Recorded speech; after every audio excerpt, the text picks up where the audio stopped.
Welcome, everybody, to episode 36. 36, right? Am I right? Of no particular reason, with your host, Kerri Lewis, alongside of my amazing co host, Yankov. And we are here to have conversations about everything and nothing, really, whatever comes to our mind in any given moment. So, what is going on in your world today, my amazing friend Yanko? I'm just enjoying life as usual. It's Friday. Weather, it's good. So we can't complain about that. And I'm excited to get to do a sitting with you and talk about anything and everything. Isn't that exciting? It sure is. I will tell you, I'm a little tired. I had a busy day yesterday and I did not sleep as what I went to bed past my bedtime and was up at 5 and I'm like, I like my sleep, man. I like my sleep. I can relate as well for the sleeping part because the time change is still affecting me in a way, and it affects the family and the whole thing. Like if you get to a habit of like going to bed a certain time and getting up and eating in certain times, this whole thing goes just out of the window. So Yeah. yeah. Yep. And I mean, I like you. I really, truly love my life. I mean, even in the icky, sticky moments, I just love this human experience. And yet I found myself being cranky pants last night and did not have the capacity to hold space for another cranky pants that was in my vicinity. And so it just served as a reminder that sleep serves me well. And I sometimes shouldn't talk when I'm tired. If I'm tired, if I'm asleep, like I might not even be conscious when I'm talking to you. Like I might be like in semi zombie mode when I won't even remember what inspired. Yeah. You know, that leads to two things I think that would be really good to touch upon today is Okay. one, I was very aware that I was not in a space to have a conversation with a said person who's related to me, who I love very dearly. And this person kept pushing it. And as a result, my resolve to stay, no, I was still loving, but I was not able to deliver a message that could be received without being taken personal. And so I'm curious, what is your experience around having boundaries about your capacity to have conversations when you're either tired or, moving through heavy stuff? How do you navigate that when other people like kind of push back on that boundary? I just have to stay my ground. That's pretty much it. You can't change the other person. You can only reflect on you and keep saying, "Hey, now it's not the time. Like now it's not the time. Yeah, let's do this later. Let's do this later." That's all I can say. But I might be at the point where I'm not even capable of like being in that space because like if I'm on my first sleep like zombie mode. I don't know if you ever experienced that where you're like so deep at first sleep you don't even remember what inspired, or what kind of conversation you had with anybody because you weren't really conscious. You just went on, and the body it's so asleep that you don't like you're not there, like almost like not there. If you're tired to that point, and I had experiences like that where I won't even remember like what inspired. um, the freshest one is a week or two ago I went to sleep. My little guy didn't want to go to sleep, so they wanted to stay late a little bit, but I was tired and I'm like, okay, it's my time. So I let him do his thing. I went to sleep and then I don't remember anything. But apparently he brought in this little toy that it's like a egg, and he has a chicken in, and it clicks and it opens up and the chicken pops up and he goes like boop, boop, boop, boop, boop, or whatever.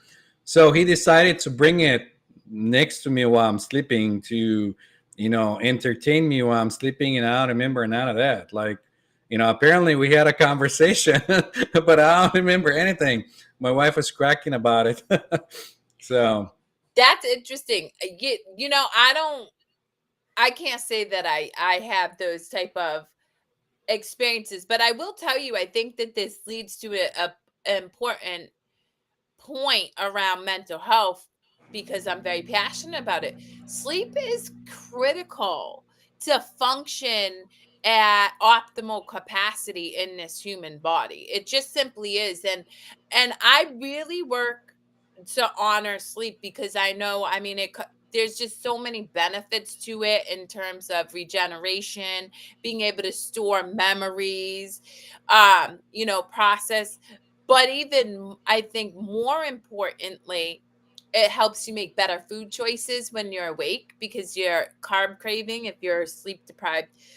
And you're able to hold space for and show up for people in a more loving way. Or at least that's my own, like that is my I know that about myself, which is why part of my self-care routine is to ensure that I get optimal amount of sleep. And generally speaking, I do.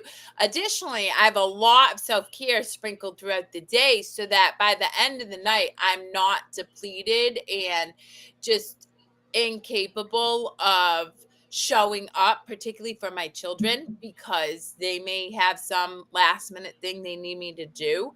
And I realize that when I don't get that sleep, I am not who I really like to be, which is, patient and compassionate and loving and being able to witness other people maybe in their anxiety and sleep deprivation without responding and reacting to it. I don't do as well in that situation. So, sleep is super important. I'm curious what your take is on that, given that you're a hypnotist and you work with the brain in some ways, the subconscious for sure.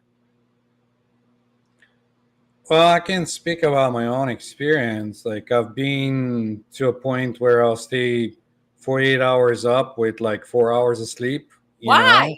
would you do that? Well, there were times in life where I had to, like, push my limits and see if I can do it. Um, and the results are, um, it just, mental and physical, not very pleasant. Almost takes me about 3 to 4 days to recover back to normal after I do a marathon of 48 hours staying awake with like a 4 hours of sleep. Like, say, 2 hours here and 2 hours here, where you just like, you know, you're not really giving yourself, not yourself, but your physical body any relaxation or any time to recover. So it's Yeah. kind of like, yeah, I Well, mean, I mean, I also think that's why it's important to ground before you go to sleep to kind of, process out your day to the best you can. And for me, anyway, I always practice gratitude before I go to sleep because it gives me the ability to fall into a restful state in peace rather that's than right. ruminate. And I'll give you a really good example. I'll give you the example. My daughters and I, we were just busy, and both of my daughters, I mean, they I'm in awe of who they are. And I say that biased because I'm their mom, but really, like, both of them show up and they invest so much of their time into their school and helping their friends and stuff. And so we were at their school until almost 10, and me and my daughter, we had a spicy interaction at the end because we were tired. And if I had gone to bed having had that challenging conversation and not grounded myself, I don't know that I would have had as restful of a sleep. And I didn't sleep as many hours as I normally sleep, but I did sleep well in the hours I slept. Um, so I practice gratitude and I focus on the whole day's events, which were really beautiful. Instead of that one moment in time that could have really impacted my ability to rest if I didn't have that strategy. And so I do think it's important to highlight to the community that grounding before going to bed and before going into your day, it can be really, really helpful in ensuring that you get a restful night's sleep. And to the point, that's exactly what I had in mind. I do the same. um, I won't call it grounding. It's more of a like finding positive things before you drop into sleep, Yeah. because usually what people do, they right before they go to bed, they start ruminating in the problems they had through the day, like, oh, I didn't have money to pay this bill, or maybe they're cutting people at the job, maybe I'll get fired, I gotta look up for strategies to start looking around, maybe make a resume, something else. And what you're really doing is you're programming your subconscious, because you're just like fitting it in, like you're saying, work on that while I'm like going to sleep.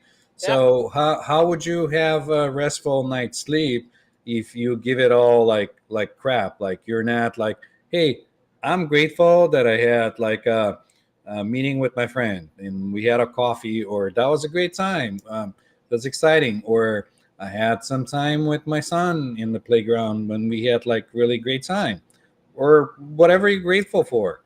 Um, Connecting with people, other things, because usually the way our mind it's constructed, it's made to concentrate on the negative instead of the positive. So it's almost like you want to force yourself into the habit of concentrating in the positive instead of the negative. Yeah. And that's a lifestyle choice. It's like going to the gym and working out. Like you gotta get it as a habit. Like it doesn't happen I overnight. love that you said that. It is. It's a habit like anything else. And to your point, I mean, I lift weights regularly. I'd like to say 5 times a week, which is usually true, except I'm navigating an injury. So I push weight with my legs instead right now. But I didn't start doing it 5 times a week, 6 times a week, 7 times a week. I just started and I remembered. And then I liked the way it felt to lift weight and what it did for my body. So I did it again. And then I did it again. And it was just that practice. And, you know, in terms of grounding for the listening audience, I think that it's important to touch upon. So, whenever you engage with somebody in a emotional charge, an emotional interaction, particularly with your kids, guys, because as much as I love them, right, our kids tend to get us worked up a little bit more than other people. um I have like we're in a heightened state of emotion, and a negative energy and a positive energy cannot exist in the same plane. So by not just going to bed in this heightened state of emotion, this angst, right? Because it never feels good to engage with and have a tough, challenging conversation with your loved ones, even if it's necessary. It's not like, oh yeah, yup, we just got into it. No, it feels right? So by sitting in gratitude, I neutralized that energy that didn't really feel good to me, that I didn't feel yummy. And that's how I grounded. And then to Yanko's point, because it is a habit and I'm able to do it very easily at this point, but it wasn't always the case. It took tremendous effort. It's like learning a car, right? In the beginning, you were overthinking everything to make sure that you everything's, but once you got it, I mean, most of us drive on autopilot. We wander. I mean, Yanko will tell you, most people go off into daydreams or, altered states of consciousness just in driving. Um, that's when I then set the space within my own self to be restful, to sleep and have a really enjoyable sleep, because my body, my brain isn't trying to work out problems. It's actually in deep gratitude and joy over the experiences that I had cultivated throughout the day. That's right.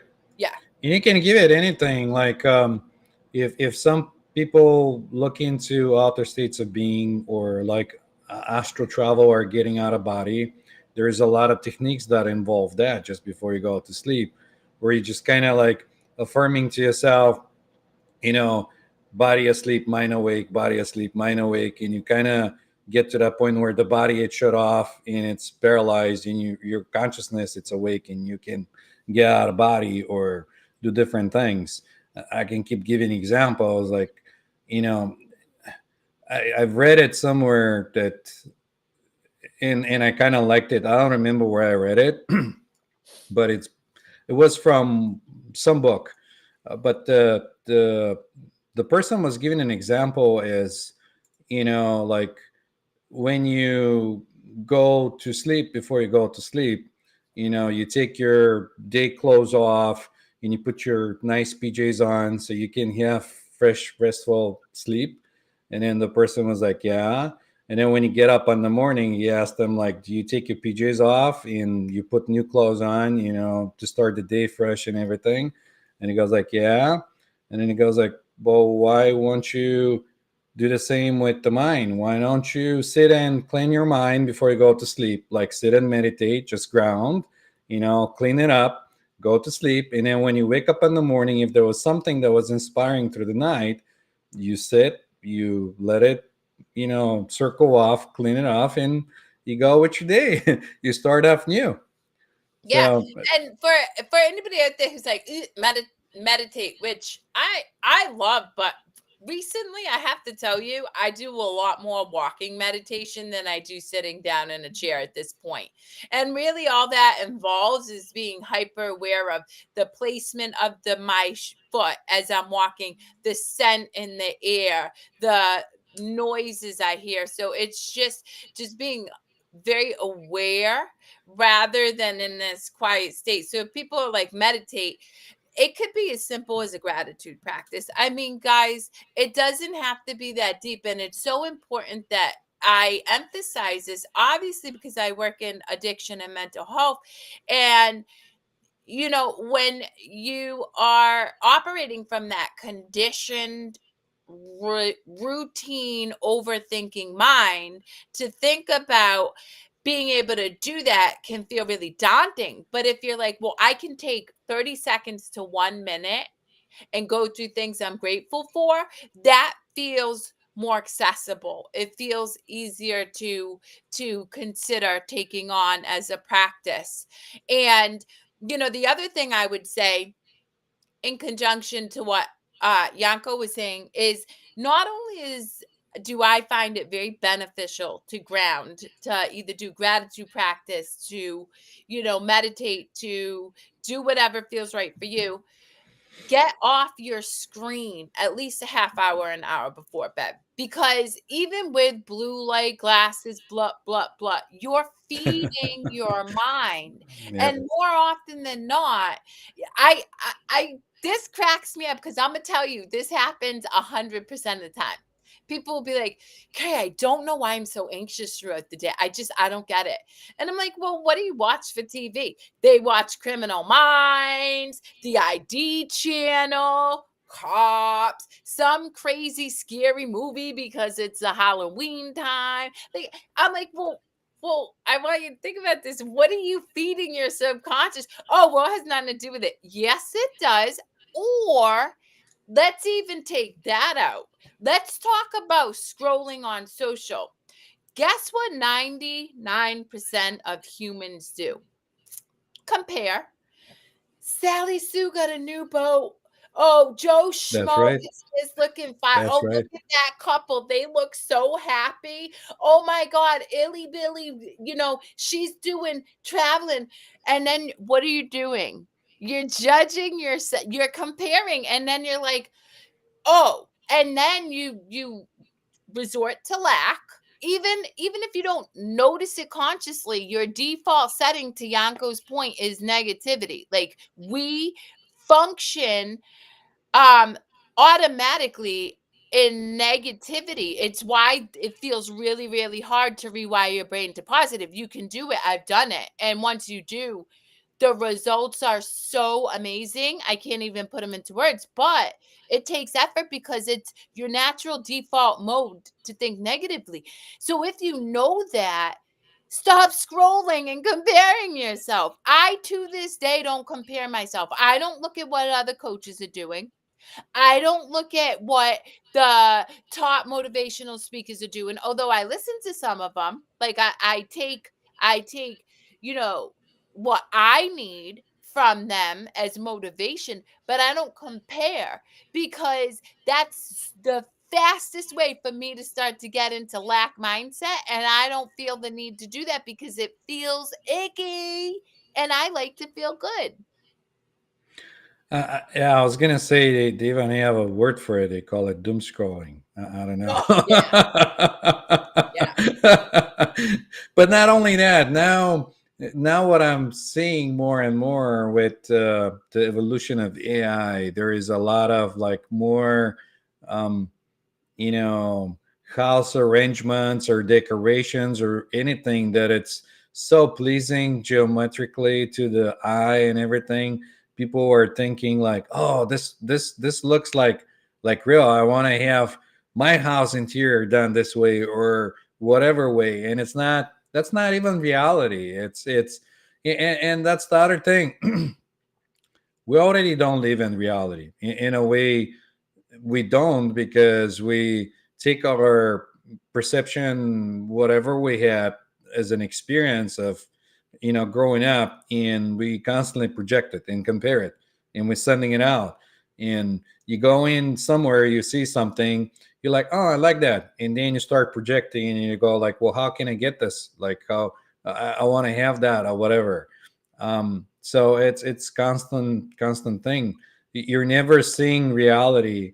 Like you're living almost in your own illusion per se, because you keep Not almost, like you are, because there's 8 billion people with 8 billion perspectives. I guarantee you, if you were to talk to my child, her perspective of what unfolded yesterday would be vastly different than mine.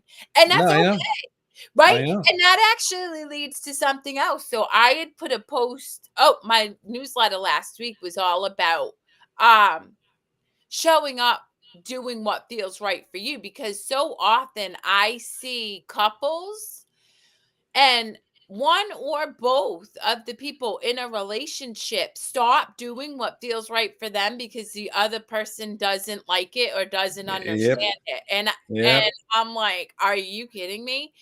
I love that Nana dresses his cosplay. I love that I can go shopping with him to help him pick out outfits, but I am not dressing up his cosplay. And it's a rarity that you'll catch me at a convention. Once in a while, I'll go because I like to take pictures, but not really. Um, but anyway, so I put that post out, and a former employee of mine said something to me about how I showed up for her as a leader. And, it ended up being beautiful because what I loved about this is she felt brave enough to speak her truth. And I love anybody who's empowered to do that always. Like, even if it's something that may feel hard for me to hear, to me, I just love it because everybody is worthy of speaking their truth and being heard, right? And not dismissed or yelled at or punished for it.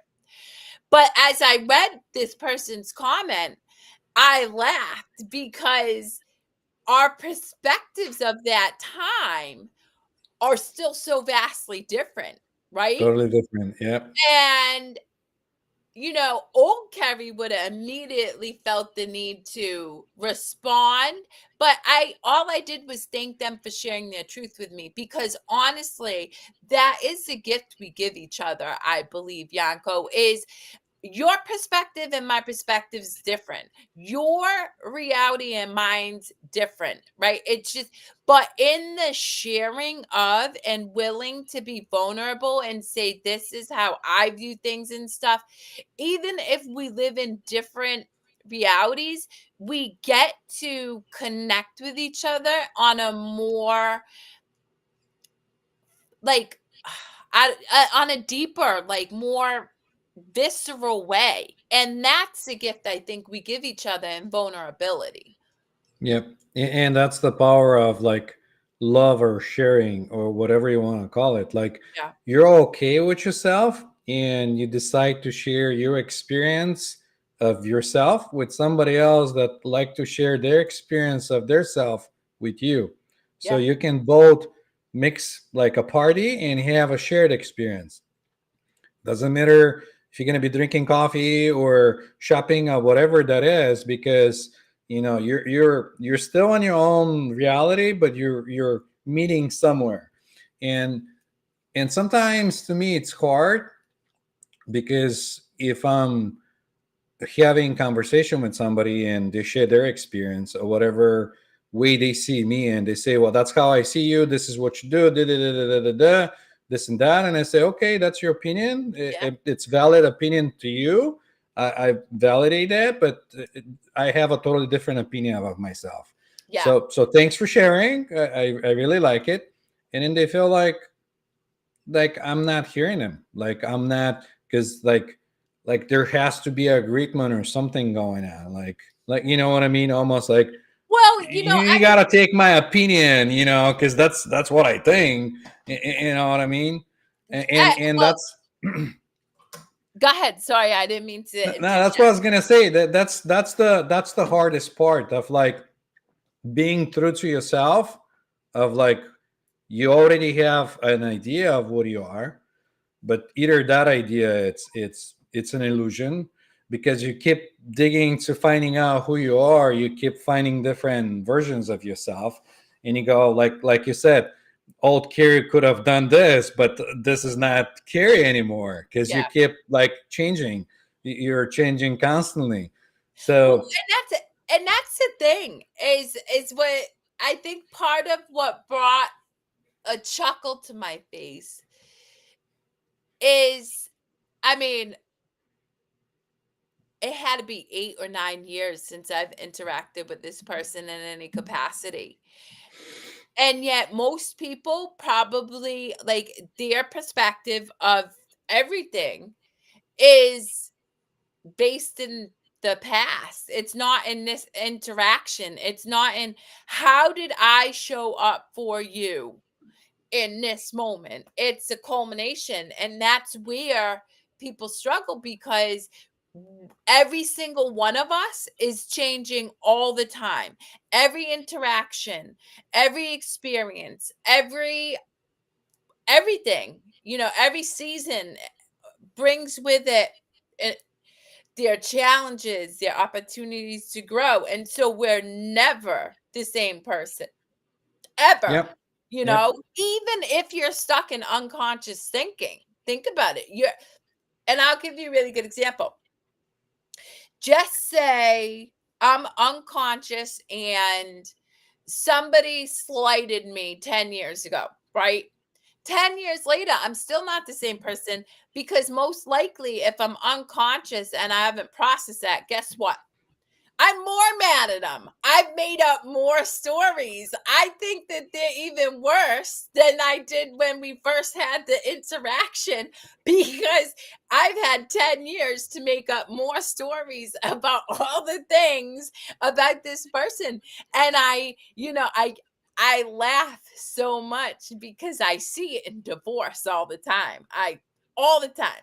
You know, I'll be honest, like my ex mother-in-law, oh my God, it blew my mind how much somebody could hate somebody even though they hadn't seen them 20 years. But it's that feeding and feeding. And then you fester, and then you go 30 years and you're like, I have no idea why I hate this person, but you hate them more now than you ever did when you were involved with them.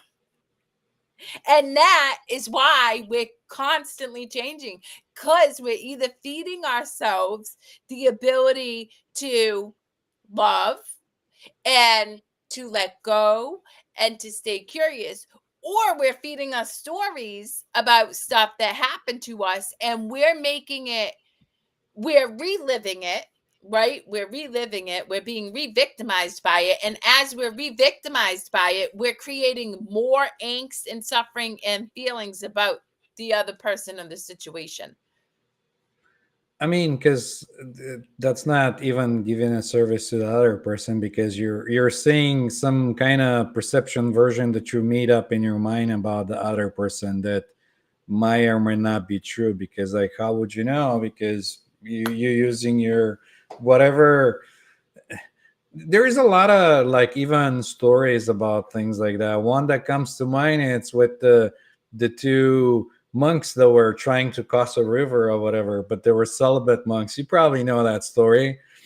And and they got to the river and there was a woman, but they were celibate. They were not allowed to touch women. But the woman asked them, like, would you help me, like, carry me over to the other side? And because current it's like really strong or whatever. So the one of them decided to do it. They went on and continue on with their journey. So I don't remember how long ago it was after that, like a 12 hours later or Yeah, it whatever. was The one hours said later. to the one that carried the woman said, "Man, how can you do that? Break your celibacy and carry her on, touch that woman or whatever." He said, "The difference between me and you is that I left the water, that woman at the water. You're still carrying her on now, like the 12 thought. hours It's later. keep going, and you're Yeah. mad. I keep feeding it like so Yep. many hours later. That's how So we unintentionally, right? Because I never want to make people feel badly because we're all on this journey to learn. But that's how we perpetuate our own suffering. We ruminate and ruminate and ruminate and ruminate. This morning I woke up and you know what I did? I made sure that I wrote an incredibly loving message to my daughter, and I made sure she knew how honored I am to be her mother and how awe I am of who she is and how she shows up. And I even left her a letter and I said, the beauty of the human experience is that we get to start over in each moment. So instead of carrying any angst or frustration or anything from what transpired yesterday, being tired, having given and exerted all of our energy, all of us, to supporting others, I decided to focus on what to me is what we are anyway, and it's love. And I'm always going to come back to love. And I think that more than anything is what I fundamentally know is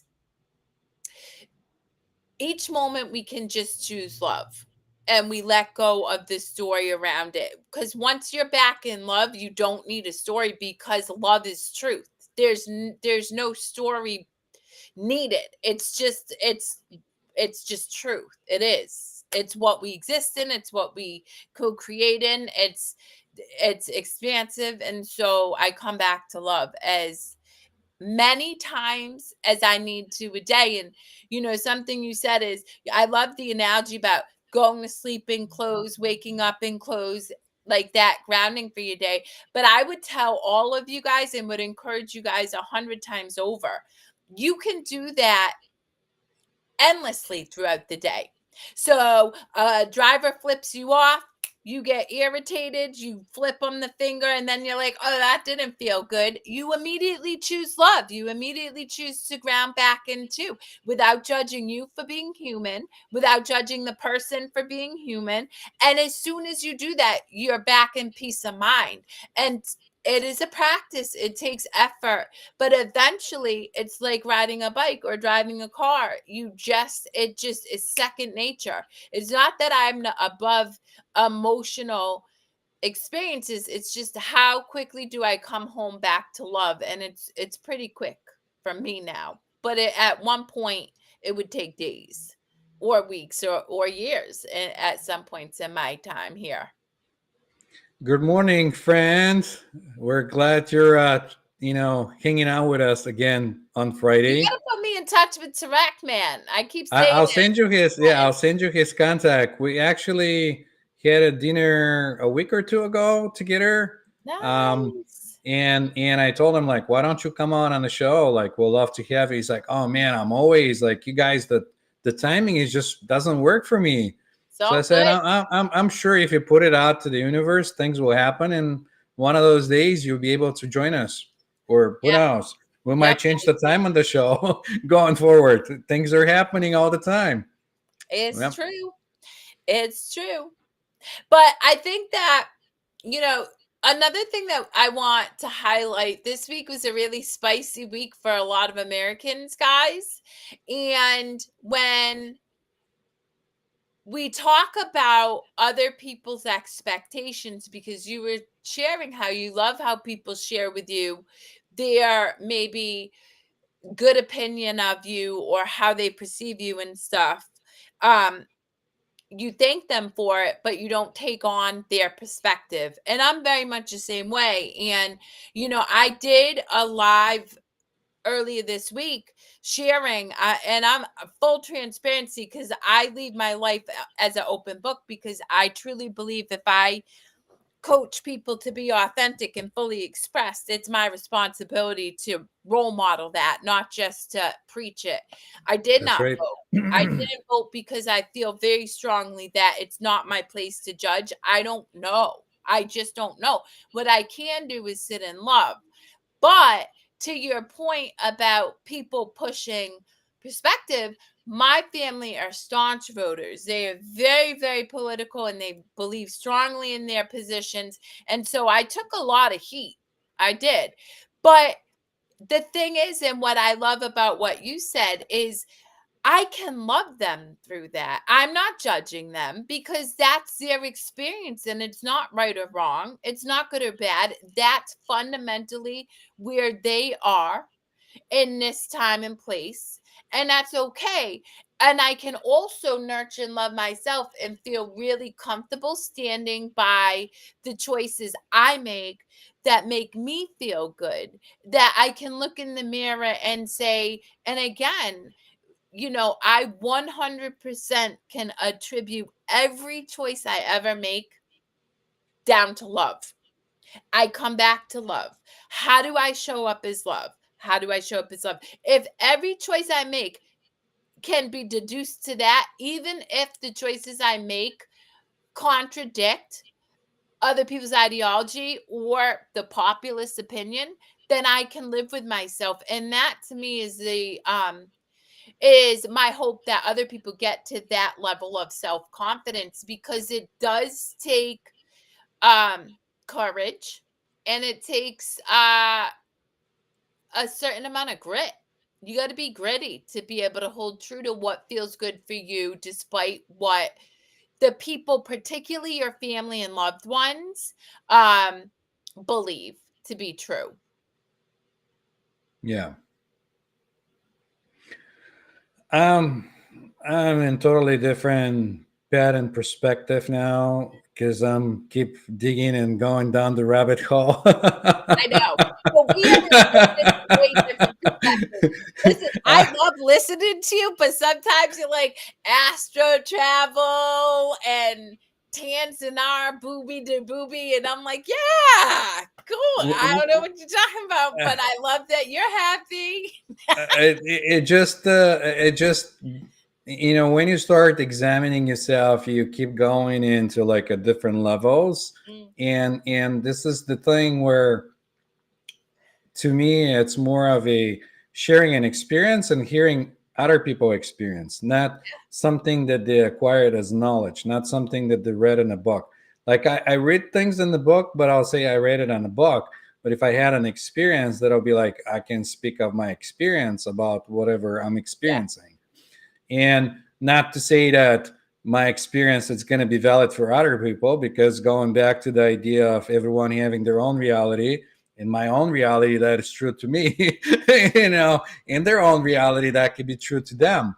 So it's different when you start going through like examining beliefs and thinking like, okay, is there a morals in society? Like, are morals like beliefs that are in imparted on us? Like, you know what I mean? Like different things. Because if you go to the root of like where you're coming as a human, or you're just coming as a clean record, there's nothing. Like your parents give you the name,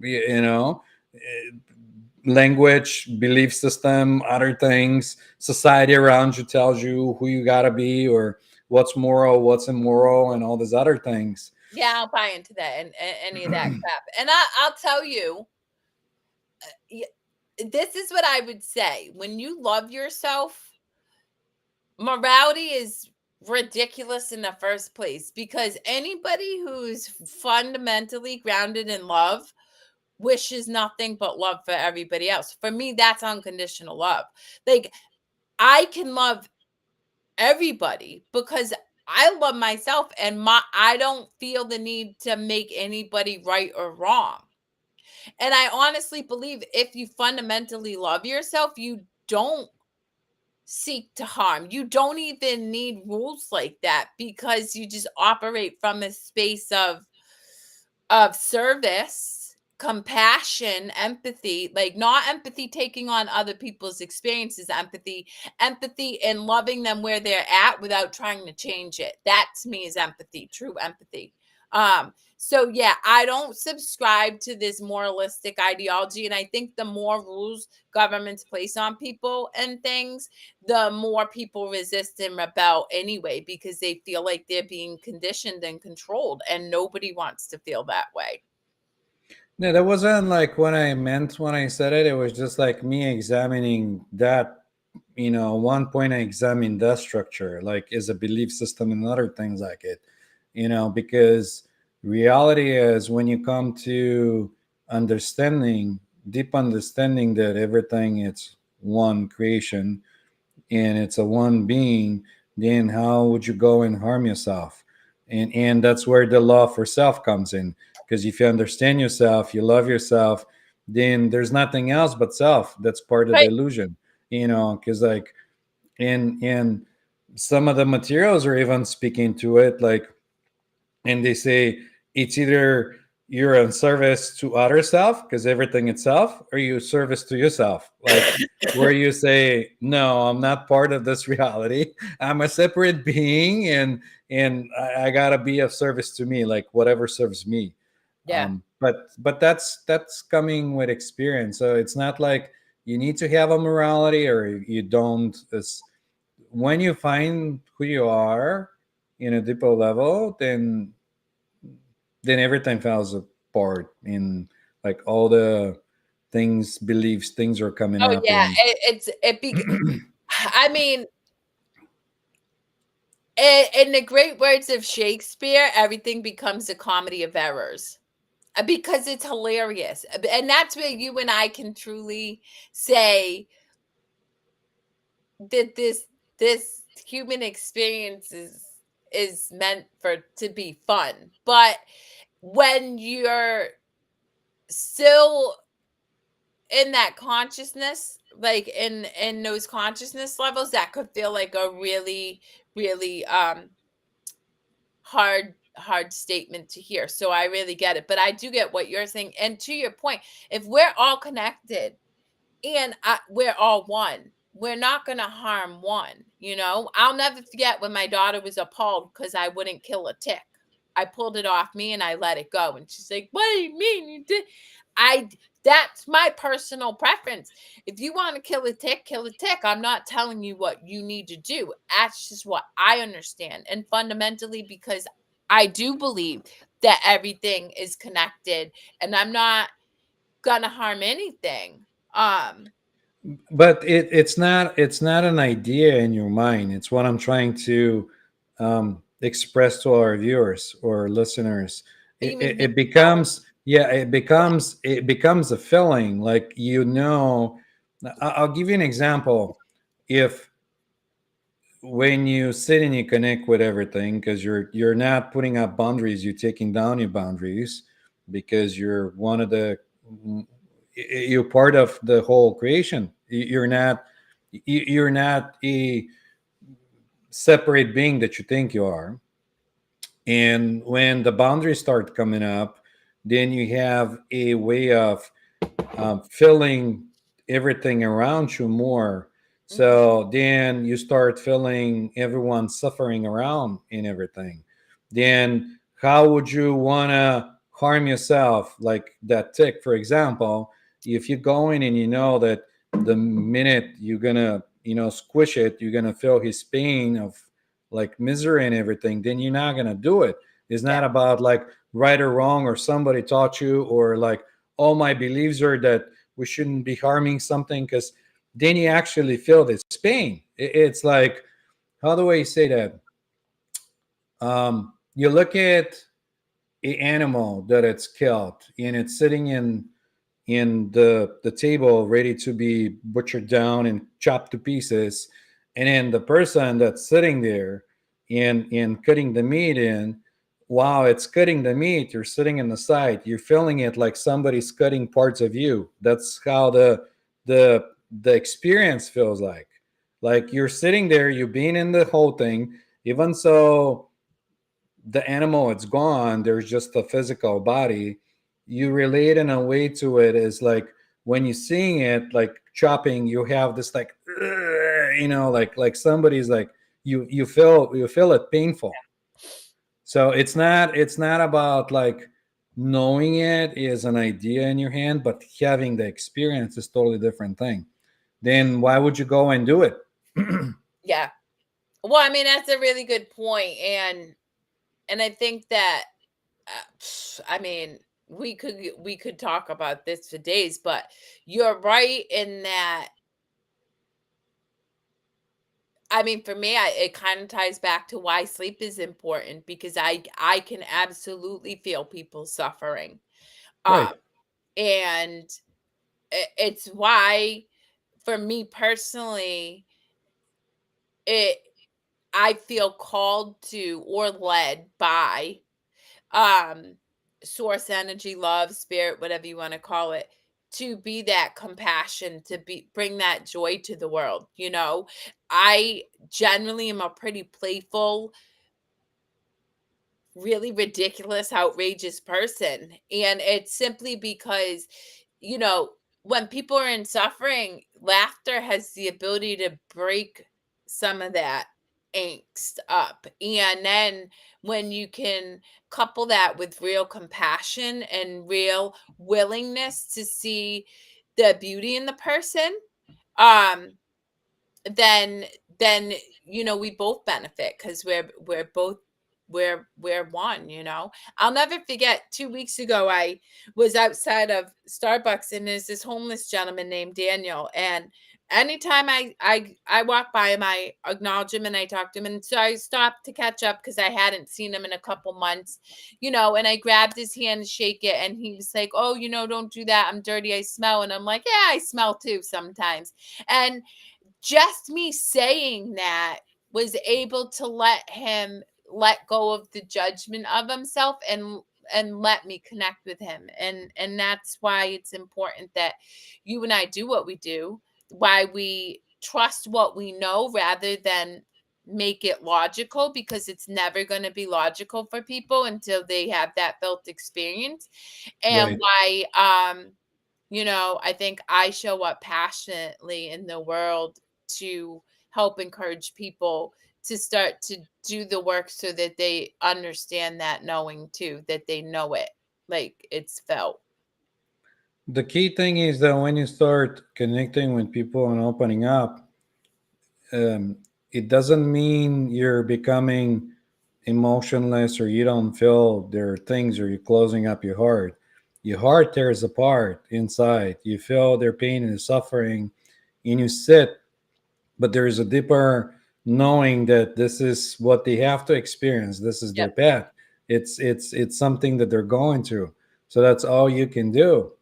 And it's hard for some people to comprehend how can you like sit, because some people have like a different ideas of how somebody should be or shouldn't be, going back to perception of others and things like that. And that brings up another story that I read that relates to that. Somebody went to a guru and said, Guru, Gia, whoever that is, do you see your disciple? It's like he lost his wife, his kids are sick, he lost his house, he's suffering so much and everything. Like, why aren't you doing something? You're supposed to be like a holy man. You're supposed to be able to like help people and do things like that. Why aren't you helping? He's your favorite disciple or whatever. And then he says, don't you think like I feel he's suffering and everything? Don't you know that I'm like living through what he's going through? But in the same time, this is what he has to do, because if he doesn't, then he'll have to repeat it again. So all I can do is sit and hold space with him, and let him, go through his emotion. Yeah. Yeah, and that's why I think you and I have talked extensively about this off camera and conversations around the work that we do with people. And I think we're both at the same fundamental knowing that, and I share this with all my clients, I don't have an expected outcome in the work that I do with people, because if I have an expected outcome, then I'm creating a judgment on what their journey is supposed to be, and I You have already no idea. condemned them. Yep. I don't. Yep. What I do know is that I can bear witness to their curiosity, and having gone through all of the work myself and still doing it because I'm still growing and unfolding, um, I'm able to give people permission, which is something most people don't do. They're waiting for somebody to give them permission, and I do that until they can give themselves permission. Now I give myself permission to do whatever. But there was a time where I needed somebody else to see that in me to help me then learn to give myself permission. But we can't have expected outcomes of anything. It's one where suffering comes in. But again, my job isn't to control the narrative of another individual's journey. It can't be, because then ego gets involved. It's simply to lovingly call them on the lies they tell themselves, because people lie to themselves all the time. Um, and to hopefully make their journey through healing a little bit easier than mine was, because they have at least a framework that will help navigate that terrain for them. Yeah, and this is where I think um, freedom of choice, freedom of will comes in, because you always have the choices, and that wraps beautifully back to what you're saying. Like every moment to moment, you're a totally different person. You can Mhm. do so many different choices. You can do so many different things, because the minute you important somebody and you say this is how you're supposed to be, then you already made the choice for them. You're breaking their freedom of will. Like you're not allowing them to be themselves. It's interesting. So I started working with somebody, and this person, every time I talk to them, they tell me about how many people they talk to. How many people they talk to. How many people they talk to. And I'm like, stop doing that. I was like, at some point, I want you to get so good that you don't even talk to me. Because if you are so think about it. You have a tough interaction with your kid. Then I pick up the phone. Hey, Yanko, you'll never believe what happened. Ugh. Now Yanko shares his opinion. Then I pick up the phone and call my mom. Hey, mom, Right. your granddaughter. Right now I got my mother's opinion. I lost sight of how I needed to navigate the situation that happened for me, with me, and somebody else, because I'm just taking on all of these other narratives. And so, again, I really encourage people. It's We all have our own experience, and some people's mirrors are polished a little bit more than others, meaning I've dusted off some more cobwebs than others, but that doesn't mean I ain't got cobwebs. So I can be a guide, but my job is not to tell you what you need to do. And anybody who tells you what you need to do is taking away your ability to learn yourself. And that is where I have an issue with the mental health industry. Really, I'm be honest. As Yanko would say, I am not a doctor, and yet I have a problem with that. Um, There you I go. said it, but I do, because we're telling people what they need to do and stuff, and that's how do, like, we are not. uh like we are not a puzzle piece to be fit into the exact pieces. We're all different pieces, and we need to experience our pieces the way we need to experience them. The way I see it is, we're here to inspire you, to give you our perspective. Take it, Challenge don't you on take it. your lies. Yeah, it's maybe it'll give you different way to see how life is. Maybe you'll wonder about things. I don't know, but this is Yeah. why we're here for no particular reason. I know, for no particular reason. All right, Yanko, we got 4 minutes left. What's one thing you want to leave our listening audience with? Will I cough up a lung over here? Oh, you're doing way better than last week. So Oh, yeah. that it'll take a little bit. I would like to thank our audience for sticking around and watching our show, sharing it with friends and other people, and sending us comments, feedback. Jumping on like Tarek and supporting us, saying hello. We appreciate you very much, and this is what we're here for. Thank you. I'm gonna leave you with a little song because it comes to my heart. You all are shining bright lights in a world that sometimes feels dark. So keep being brave, keep laughing loud, and in the moments when you feel sad, well, just scream and shout. I am love. Until next time, guys, we'll I check love it so much. Thank you.